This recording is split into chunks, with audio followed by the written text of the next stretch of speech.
Dr. Payne in die Toetjie, episode 12. 'n begrafnisdiens op sy beste is 'n somber gebeurtenis, maar as daar boonop diep grys wolke voor 'n yswindjie uit die Kaap-provinsie aangerol kom, is niemand juis lus om te bly vir toebroodjies en tee na die tyd nie. Celia stap na haar bakkie toe terug. Sy wil huis toe gaan en probeer uitwerk hoekom sy so verlate voel oor 'n vliegtuig wat gisterand oor die verre oseane weggevlieg het en 'n baie spesiale man saamgeneem het. Voor verlede week die tyd het sy nog nie van sy bestaan geweet nie, maar sy argelose uitstap uit haar lewe het 'n rare leemte gelaat. Waarmee het sy haar gedagtes gevul voor Russell Conroy? Want al probeer sy hoe hard om van hom te vergeet, kan sy nie ophou om aan hom te dink sedert hulle ontmoet het nie. Werk en besig bly het haar nog altyd deur uitdagende tye gedra, en dit is wat sy nou weer gaan doen. Die res van die week verf Celia vrolike patrone op kassies en lampskerms, en nadat sy haar aflewering donderdag gedoen het, besef sy dat haar gemoed stadig maar seker besig is om ligter te word. Laatmiddag Vrydag lei haar interkomklokkie net toe sy oppak en kwasse was. Dolly hardloop opgewonde vooruit om te gaan kyk wie by die hek wag. Kaptein Grobler en sy grapjas konstabel, spot Celia. Kom gerus binne julle, waaraan het ek die besoek te danke? Ons het net kom kyk, hoekom reageer jy nie op jou e-posse nie, raas die jonger man. Skuldig, ek het lanklaas na my e-posse gekyk. Wat het intussen gebeur? Sy stap vooruit kombuis toe en skakel die ketel aan, terwyl Dolly natuurlik 'n skoot soek om haarself op tuis te maak. Die konstabel sin, of hy nou wil of nie. Die forensiese ondersoek na Dolores Wilson se dood het 'n paar interessante moontlikhede opgelewer. Die kaptein lig sy linkerhand op en tik met die wysvinger van sy regterhand op die wysvinger van sy linkerhand. Nommer 1. Die ketel makkeer niks, geen oop drade, selfs die element werk nog, wat verseker bewys dat daar een of ander vorm van sabotasie was. Soos wat? Vra Celia en sit 3 bekers koffie op die tafel neer. Gooi asseblief vir julle self melk en suiker in. Ons weet nog nie. Die kaptein laat sak sy hande. Daar is dus nie 'n nommer 2 nie. Maar sy is doodgeskok, maak Celia seker. Sy is ja, maar nie deur 'n toestel in die kombuis nie. Dit staan op die e-mail wat jy nie gelees het nie. Die konstabel kyk streng na haar, voordat hy 3 teelepels suiker en melk in sy beker gooi. Die toestel, of wat ook al mevrou Wilson se dood veroorsaak het, is na die tyd verwyder, vermoed ons. En daar is geen bewyse dat iemand, behalwe die mense wat die koerant afgelewer het, in die straat gehardloop het nie. Die kaptein se koffie bly swart en bitter. Hy drink dit net so. Maar ons glo dat Hannes Wilson dalk iets weet, waarvan ons nog moet uitvind. Die konstabel keer met 'n hand. Ek sê nie dat hy 'n moord gepleeg het nie. Maar iemand het iets gedoen wat Dolores Wilson se lewe gekos het. Die kaptein sug. Die een moontlike motief is 'n polis met 'n swaar belade huisverband uit donker dieptes kanaal. Ai, tog hy geld. Altyd geld. Die konstabel maak groot oë. Egpaar Wilson het 3 maande gelede vir mekaar reuse polisse op mekaar se name uitgeneem, vertel die kaptein vertroulik. Al hou Hannes vol dat dit op mevrou se aandrang was, is hy natuurlik nou die begunstigde van daardie polisse en daarom maak dit hom ons hoofverdagte. Dan is dit natuurlik vreeslik toevallig dat John Wilson juis op daardie tydstip weer met sy ouers wou kontak maak. Dit is nou die seun. Die konstabel beklemtoon die woorde, toevallig en ouers, en toe sit hy sy beker neer. Dit was dalk deel van 'n goed beplande skuif van John Wilson, wat blykbaar uiters bedrewe is met elektrisiteit. Sy ander besigheid het nie geld gemaak nie. Wilson eiendomme en spesifiek Dolores se aandeel daarin was die hen wat die goue eiers gelê het. Dus, as daar iets is wat jy kan onthou van daardie oggend, enige iets wat snaaks is, laat weet ons asseblief. Die kaptein sluk ook sy laaste bietjie koffie en toe staan hulle op. Marsilia sê, ek kan regtig niks bydra nie. Ek het daardie oggend toevallig gruwelik verslaap. Wel nie net op daardie oggend nie, dink aan die tyd voor dit of daarna. Hulle stap uit en langs die blou en wit gemerkte golf van die SAP steek die kaptein vas en oorhandig die sleutel aan die konstabel. Bestuur jy, ek is moeg. Hy maak sy deur oop, maar klim nie dadelik in nie. Is Russell Conroy, die ou met die goue Audi, wat saam met jou by die vergadering was? Vra hy. Ja, dit was hy. Wat van hom? Vra Celia en voel hoe sy kort asem word, bloot by die aanhoor van sy naam. Wel, hy is ook op ons e-poslys, omdat hy by die vergadering was. Ek weet nie wat doen hy op die oomblik vir 'n lewe nie, maar hy moes eintlik 'n speurder geword het. Anders moes die man speurverhale geskryf het. Hy het nogal 'n ryk verbeelding. Regtig? Hoe so? Vra Celia. Man, gaan lees die e-posse en sy kommentaar op dit alles, stel die kaptein voor. Maak dit van hom verdagte nommer 3? Vra Celia spottenderwys. Nee, wat? Ek vermoed dis net toevallig dat hy in hierdie tyd op die toneel verskyn het. Dit was glo sy huis wat Dolores die Sondag geskou het. Asof Celia dit nie weet nie. Natuurlik laat hierdie besoek haar nuuskierig na haar laptop geryp. Celia teken in op haar e-posse en lees die e-posse oor Dolores Wilson se moord aan en van die polisie. Sy kom dadelik agter dat Russell opreg omgekrap is, omdat daar in Hartbeespoort 'n moordenaar los rondloop, nog steeds iemand wie se laakbare daad nie ongestraf mag bly nie. En die groot vraag is, waar en hoe het die elektriese stroom vandaan gekom wat die slagoffer gedood het, as geen van die elektriese toerusting in die kombuis foutief is nie? Vraai, wonder sy ook mos nou weer. Sy gaan terug na Facebook toe en antwoord al haar notas. Daar is nog 'n boodskap van Russell Conroy ook af. Hy wil weet hoe dit gaan en het sy regtig nog nie sy vriendskapversoek raak gesien nie? Vra hy. Ag, wat maak dit tog saak of hulle vriende is op Facebook? Dit is nie asof sy heeldag vir hom gaan skryf of gaan lees wat sy spul vroulike aanhangers vir hom skryf nie. Sy kan hom ook nie kwaadlik neem, omdat sy wat Celia is hals oor kop verlief geraak het op sy Billy Johansen kant nie. Verlief, soos waarskynlik al 500 die ander vroulike bewonderaars wat op sy Facebook muur skryf. Die volgende dag is daar 'n plegtige dankie sy briefie van hom af, omdat sy dit uiteindelik oor haar hart gekry het om hom in haar uitgeleese en streng verkose Facebook vriendekring toe te laat. Al is sy en hy nie altyd op dieselfde tyd op die net nie, en al is die gesprekke die volgende paar dae bloot oppervlakkig, is dit tog elke keer iets om na uit te sien. Ook aldus Russell, en Celia hoop maar dat sy hom kan glo, want dit is skielik iets wat vir haar regtig begin saak maak. Beatrice en Shaw kuier op die dag voor die lente-uitstalling by Celia, en terwyl hulle op die stoep sit en koffie drink, roer Beatrice 'n eina onderwerp aan. Dr. Conroy het vir my en Charles 'n lang e-pos gestuur.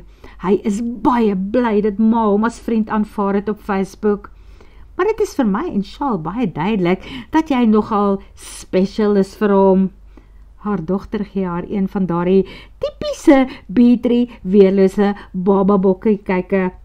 Ek dink hy's baie alleen daar in die ijskoue vreemde. Omdat hy so aantreklik en suksesvol is, vergeet mens dat hy ook soms maar net 'n behoefte het aan liefde en 'n maat en bietjie nabyheid. Dit is die noordelike halfronde en dit is nog laat somer. En daar ander kant is genoeg vrouens wat aan sy behoefte aan liefde sal kan voldoen, verklaar Celia en probeer ongevoelig klink. Sy weet haar poging misluk met lof. Wel, vir ons het hy geskryf dat die liefde homself nie laat voorskryf nie en dat dit nie iets is wat mens met 'n skakelaar aan of af kan skakel nie. Dr. Conroy skryf dat liefde soms soos 'n onverwagse kortsluiting gebeur en dat die skok daarvan jou voete onder jou kan uitklap. Charles moet diep dink aan sy held korrek aan te haal. Hy skryf dit vir my en Beatrice, maar ek dink hy bedoel hy self is ook deur die liefde uitgeklink, as ek dit nou reg vertolk. Nogal digterlike woorde, spot Celia. Net jammer, al die vroue op wie hy glo verlief raak, sterf 'n gruisame dood. Hoe so? Skielik is daar 2 stelle pieringoë op haar. Sy vertel, die arme man, geen wonder hy so eensaam nie. Beatrice, sy simpatie lê by Russell, nie by al die oorledenes nie, dit is duidelik. Charles skud ook sy kop. Twak, ek het ook al daai stories gehoor, maar Jane was 'n uiters onverskillige motorbestuurder. Sy het op 'n blinde hoogte by 'n vragmotor verbygesteek teen ongeveer 200 km/h.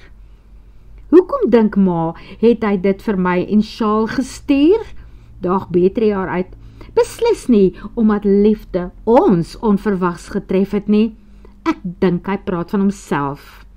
Ja, nee, ons is ou nies. Ons is lankal baie lief vir mekaar, verklaar Charles.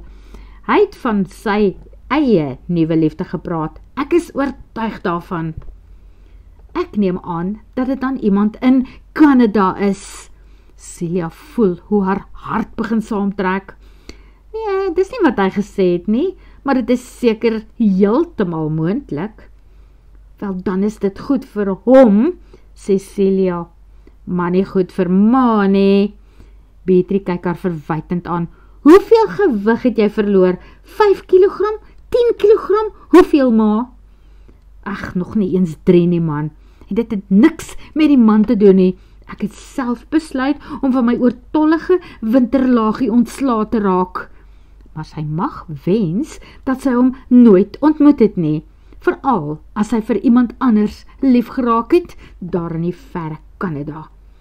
Het Russell ooit vir ma laat voel dat daar iets tussen julle kan wees? Wil Beatrice wees? Nee, nooit. En dit was ook nie asof ek hom laat verstaan het dat ek beskikbaar is nie. Ek soek nie 'n man in my lewe nie. Celia weet haar laggie klink waarskynlik nie heeltemal so vrolik en eg as wat sy probeer nie. Haar kind ken haar ook te goed. Sy het gehoop dat sy maklik van Russell sou kon vergeet, soos die meeste mense wat net vlugtig haar paadjies kruis. Maar in hierdie geval raak die gemis net al hoe groter. Absence makes the heart grow fonder. Daar gaan nie 'n dag of 'n oomblik verby wat sy nie aan hom dink nie. Tannie Celia, daar's iets wat ek vir jou wil vra. Verander Charles die onderwerp. Ek wil baie graag met jou mooi dogter trou. Ai Russell, dit is nog 'n oomblik wat ek met jou sou wou deel. Skreeu dit in Celia. Natuurlik, sê sy tussen die lastige trane deur ja.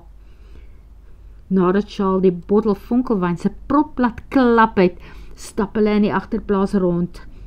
Ma, as jy vir ons 'n verlovingspresent wil gee, Betrie stap rondom die groter as lewensgroot beeld van die vrou waaraan Celia werk. Ek weet dit is 'n baie groot geskenk.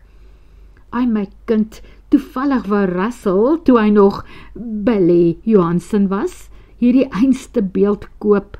Celia trek haar skouers op.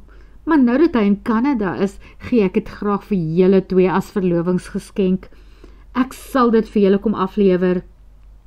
Nee, dankie ma. As Russell 'n eerste opsie op die beeld het, is dit syne. Ag, hy het seker al lankal van hierdie beeld vergeet.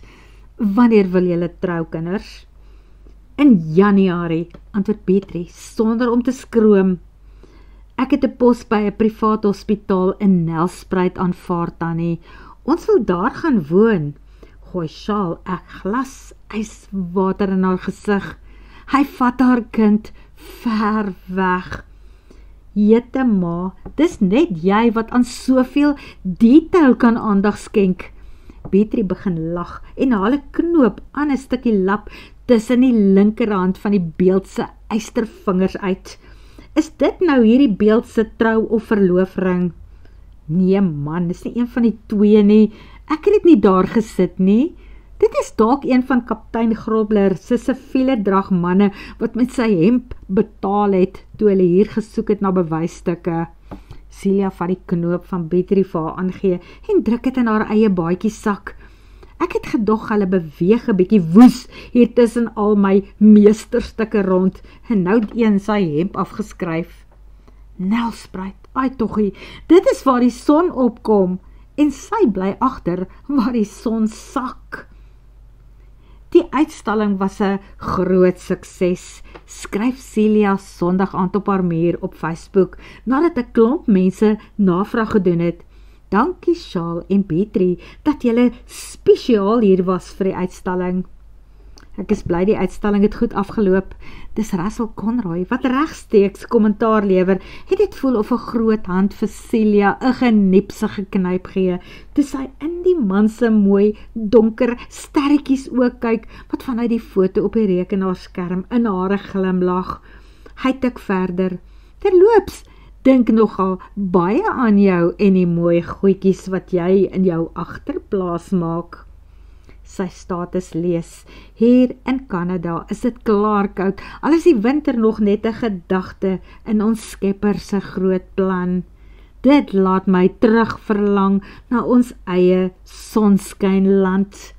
Nou kom terug, skryf een van sy bewonderaars onmiddellik. Die volgende oomblik verskyn 'n blokkie regs onder op haar skerm. Russell Conroy wil privaat met haar praat. Het jy al kommissie ontvang vir die huis se verkoop? My huis, daar op die koppie? John sal blykbaar einde van die maand inbetaal en ek is genooi na die Heinekes se dak nat maak volgende week, antwoord sy. Mooi so. En wat doen jy nou dat die groot lente-uitstalling verby is? Vra Russell. Ek begin werk aan Kersfeesgoed. Ek maak draad en ysterbeelde van Josef, Maria en Jesus in die krib vir die Hawe Kafee. Lyk dit soos my beeld? Vra hy. Nee, 'n kwart van daardie grootte. Jou beeld is stout. Sy het iemand se knoop van sy hemp afgesteel. Nooit. Dis ewe behendig, antwoord hy. Sy probeer seker vir jou iets wys. Wens ek kon nog met jou gesels, maar moet ongelukkig oor 'n uur by 'n kollega en haar man vir middagete wees. Middagete, nou geniet dit, skryf sy. Sou dit meer geniet het met iemand soos jy aan my sy, antwoord hy. Is daar niemand wat jy kan saamnooi daar by jou in Kanada nie? Nee, niemand so oulik soos jy nie, skryf hy. Daarna verdwyn sy groen liggie, maar sy woorde veroorsaak 'n gesuis in haar ore en donder weer in haar hartkamers. Bedaar, raas sy met haarself. Hy skryf dit waarskynlik vir elke vrou op Facebook. Die volgende oggend teken Celia weer op Facebook in. Sy wens dat Russell weer iets geskryf het en hy het ongeveer 4 ure gelede trommeldik gevreet. Chop vanaand af met Sondag aand Suid-Afrika blues, skryf hy. Ek verlang na die dam, harties en die wildtuin. Jy met die weekie wat voorlê geniet en skryf vir my, skryf asseblief baie vir my. Verbeel sy haar, of is daar min of meer 1000 woorde tussen die reëls wat hy nie geskryf het nie? Verlang hy regtig na haar, of mis hy net vir Suid-Afrika? Nuus uit Suid-Afrika, skryf sy. Typies lente vir een volle dag en daarna sommer net lekker somer. Sy skryf verder oor duitjies en daitjies en los haar internet aan, sodat sy kan weet wanneer hy daar is. Iewers deur die dag erken hy, jy gee my muisneste. Ek kan nie slaap nie man, ek kan nie konsentreer nie. Ek moet jou weer sien en probeer agterkom wat dit is wat Cupido aan sy pyltjie gesit het toe hy my in jou teenwoordigheid geskiet het. Sê asseblief dat jy ook 'n bietjie so voel en 'n eksie agterna. Geen kommentaar, skryf sy. Tog jammer dat jy juis nou moes wortels uittrek. Nou sal jy nooit weet nie. Grappie, skryf sy, nadat sy ongeveer 1001 antwoorde oorweeg het. Maar sy gaan nie teenoor hom erken dat hy haar voete ook onder haar uitgeslaan het nie. Word vervolg.